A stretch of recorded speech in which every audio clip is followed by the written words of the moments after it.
Rafter P Construction is the design-build contractor for all of your construction needs. Quality and customer satisfaction will always remain our top priority. The American dream has inspired the Rafter P team to push to be community leaders and support the local youth because that is our future.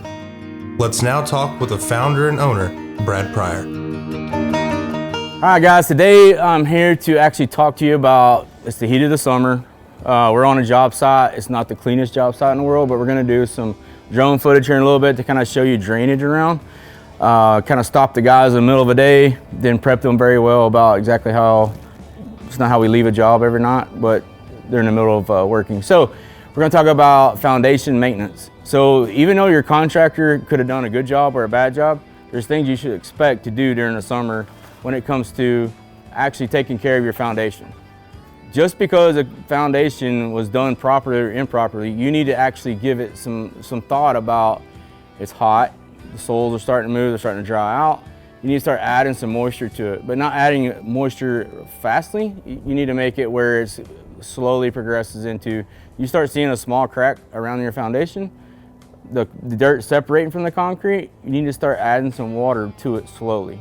If it's got big gaps in it, so if you're starting with a 1/8 gap or 1/4 inch gap, put your soaker hoses out and let them run it in the evenings, because in the evenings it'll start evaporating if you do it during the day. So if you start putting that soaker hose on, turn it on slowly, let it drip for an hour or two, hydrate the moisture around the foundation. Because even though there's an engineered stamp on this foundation, there's so many things that can make that stamp mean nothing. There's two different ways engineers can get out of stuff, in my opinion, and I've seen it done, not specifically to me, but to other people. But the actual foundation has a stamp on it. If the dirt was never put in correctly or a geotech was never done, the contractor is more or less guessing what he needed to do per what the engineer stamp said. So what that does to the problem of when it gets to be hot like this, or even during the winter where there's a lot of moisture being injected to the actual slab or the soils around it, is that slab can move. If it had expansive soils put underneath it, you're ejecting that water into it, you're gonna make it move. And it's gonna start ejecting, or hydraulic wise, water gets injected in the soil and it pushes it vertically. So then your foundation starts to move, doors get to shifting, all that kind of stuff. So the best thing to do, your safest bet is knowing, yeah, you got an engineered stamp on there, but that could mean a lot of different things. But what I would get after is if you can hydrate that soil, keep the moisture content there all the time with the hydraulic or with the actual soaker hoses, that keeps you in a consistent manner of the moisture level has always been there without too much or not enough. So also proper drainage. So if you're going 10 foot outside your slab and there is no, first thing you need to be able to see 5.5 inches at least of your foundation around the perimeter. From that 5.5 inches to the bottom of where the dirt line is, you need at least 6 inches to 8 inches of fall 10 foot out. So that means if you're going in there and you're stacking flower beds in there and you're just piling dirt up, you're putting more organic waste in there that's not actually getting it drained correctly, you're introducing more moisture to that soil content, and when that foundation wasn't designed to perform against that.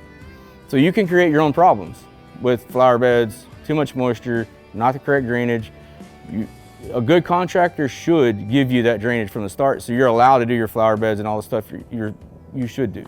But the state of Texas to this day, unless you're building in a city or a county that requires you to have an engineered foundation, is not going to make that contractor do that. It's up to the contractor to do what he's supposed to do. So, that leads to, hopefully you get what you need, but these are the things I'm trying to get to you that will help you keep from having problems. So number one, make sure you have 5.5 inches of concrete showing. That's from the bottom of the brick line, bottom of the wood line, bottom of the steel line. 5.5 inches exposed. You need at least 6 to 8 inches of drop over 10 feet. Then you're cool to put flower beds in, trees, what have you. That allows you to have that drainage off the flower bed and all the organic waste you put in there to keep the brush or the bushes alive, flowers alive, and all that good stuff. That helps a lot. So outside of that, just keep your foundation hydrated and also keep the proper drainage. That will allow your foundation to perform on levels that will keep your house in longevity for a long time. And the last thing I'm gonna leave you with is, by the state of Texas, as a contractor, we have to build a foundation that we build your house on from new construction is a 10-year warranty.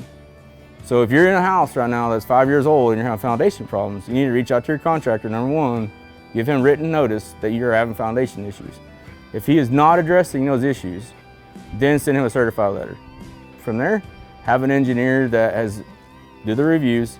Make sure the engineer you call out there to investigate through issues can give you a valid reason why it's moving.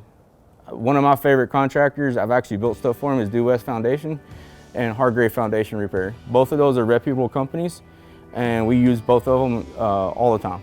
And those guys are not going to steer you wrong. So if they come out there, they're going to tell you, hey, you got maybe some groundwater problems, or you got surface drainage problems, or hey, your foundation wasn't just designed to, accommodate the structure that's sitting on top of it. But I hope this helped today.